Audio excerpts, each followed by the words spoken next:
Penguin Random House Canada Audio presents A Bold and Dangerous Family, the remarkable story of an Italian mother, her two sons, and their fight against fascism, by Caroline Moorehead.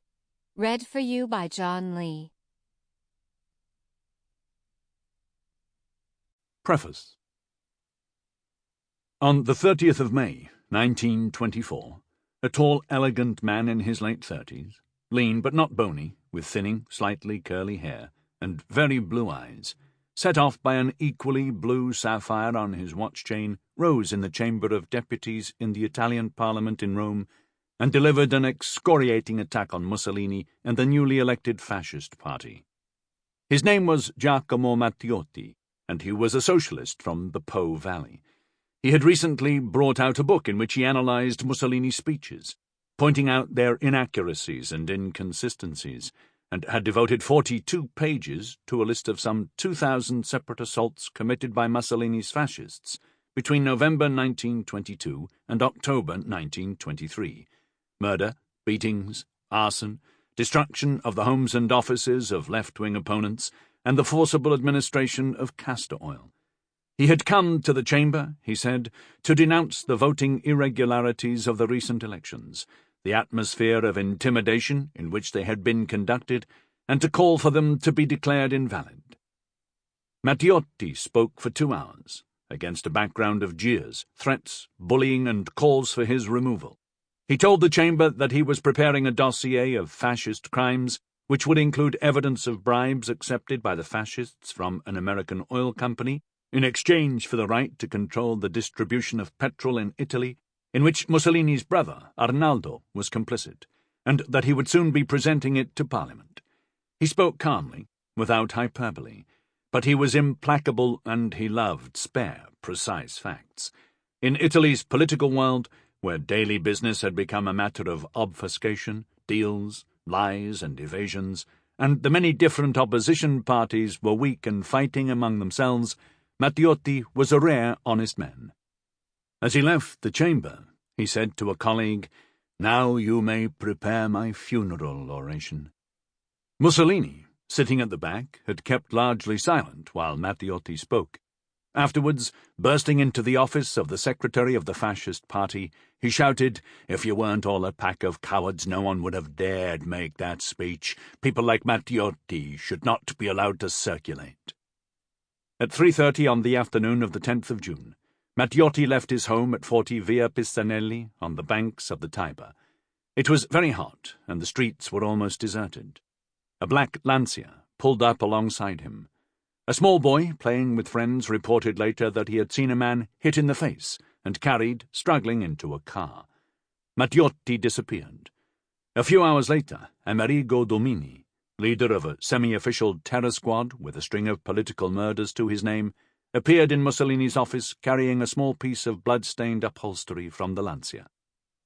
Next day, the 11th of June, Mussolini publicly denied all knowledge of any crime, saying that since Matteotti had recently been given a passport, he had probably gone abroad, a claim vehemently denied by Matteotti's wife, Velia.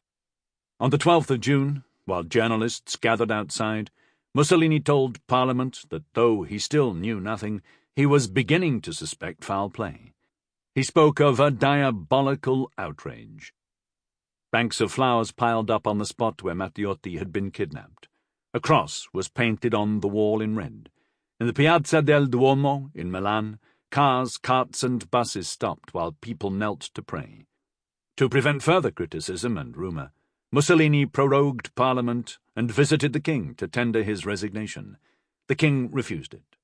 The number of the Lancia was reported to the police by a vigilant caretaker, the car traced and found to be spattered with blood. Matteotti's blood-stained trousers were discovered in Domini's briefcase. He and his associates were arrested. On the 17th of August, a road mender inspecting pipes on the Via Flaminia, 15 miles outside Rome, discovered a jacket. It was identified as belonging to Matteotti.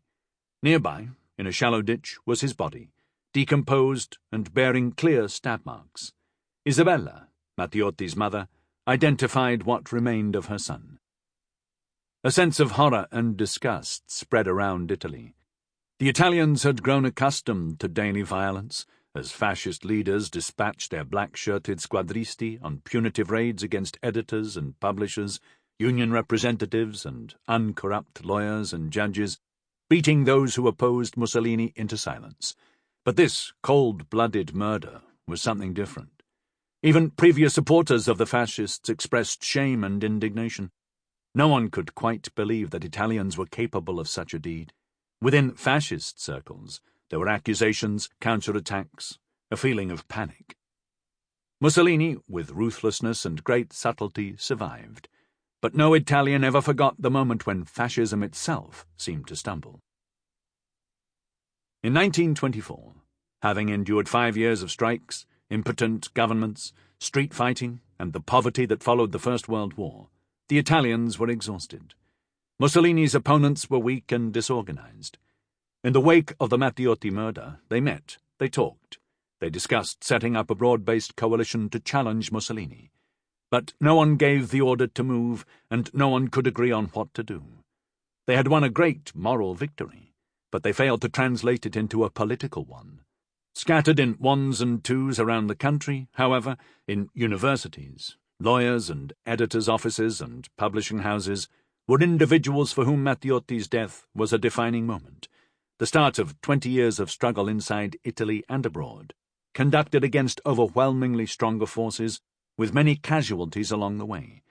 Anti-fascist resistance was born, and it would end only with Mussolini's death. And for one Florentine family, ardent followers of Mazzini, hero of the Risorgimento, full of strong feelings about duty, responsibility, and courage, the murder of Matteotti was the day their lives changed, and there would be no going back.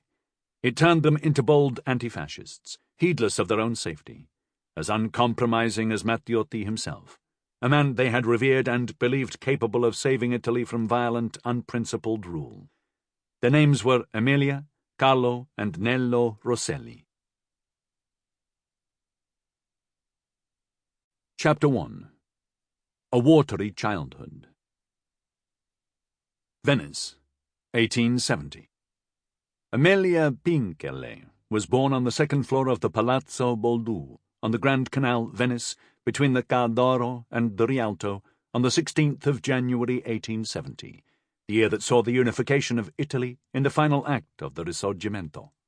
All through her childhood she would sit on a step on the balcony, the sun shimmering on the grey water, watching the gondolas and the funeral barges with their biers of black and gold, and fittings in the shape of seahorses, harps and dolphins, making their way to the island of San Michele.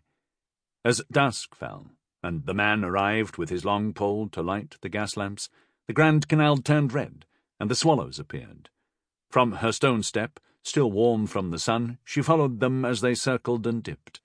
What she would remember later, when she came to write her memoirs, were the cries of the gulls, and in the winter, the rain against the window panes, the sea that could be heard but not seen, with its dull, distant roar. Amelia was the last of 8 children, 3 of whom had died in infancy. Her mother, Emilia, was 42 when she was born, already worn out and ailing from her repeated pregnancies and the bloodletting that followed. Her father, Giacomo Pinchele, was a businessman, and had added the name Moravia as a gesture to the uncle who had adopted him when his own parents died young. The marriage was considered a mésalliance by her family. She very beautiful, he heavily marked by smallpox caught during their engagement. When he recovered, he offered to break it off, but she refused, though appalled by his scarred face and the loss of his thick fair hair, saying that it was her duty now to marry him. By the time Amelia was a small girl, the Pinchele business had ceased to prosper. One of Amelia's first conscious memories was of being asked by one of their 2 maids, Giovanna, whom they had decided must go in order to save money, to intervene on her behalf. Giovanna was in tears. Amelia went to find her parents, but when she confronted them, their faces were forbidding, and she dared not speak. "I felt as if I had failed in my duty," she wrote later. "I should have fought for her, but I wasn't brave enough." Courage and duty, 2 messages learnt early. Elena, the eldest Pincale daughter, was 20 in 1870. Sample complete. Ready to continue?